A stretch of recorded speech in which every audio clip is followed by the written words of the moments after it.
hommes de droit dans la salle, non? Je ne peux pas vouloir aujourd'hui bénéficier des droits sénégalais si je n'ai pas une identité sénégalaise.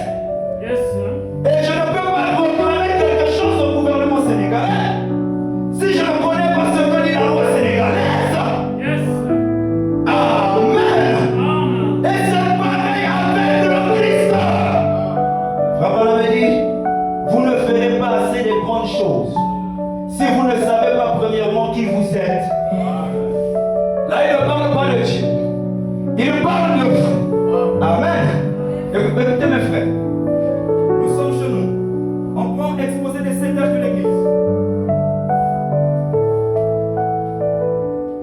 Exposer les 7 âges de l'Église. La page 15, le paragraphe 3. Le prophète dit ceci, c'est sur la révélation de Jésus-Christ. Il dit, souvenez-vous maintenant de ceci. Christ dans la véritable Église. Voilà la suite du livre des Actes. Mais le livre de l'Apocalypse nous montre que l'esprit antichrist allait s'introduire dans l'Église pour la souiller, la rendre tiède, formaliste et sans puissance. Il dévoile Satan en révélant ses œuvres, tentative de destruction du peuple de Dieu et discrédité sur la parole de Dieu.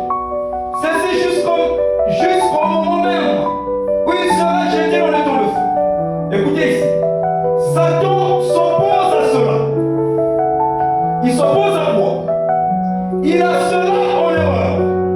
Il sait que si les gens reçoivent la véritable révélation de la véritable Église et de ce qu'elle est, amen, et de ce qu'elle représente, et de ce qu'elle peut accomplir, des plus grandes œuvres, alors elle sera une armée invincible. Satan a horreur à cela.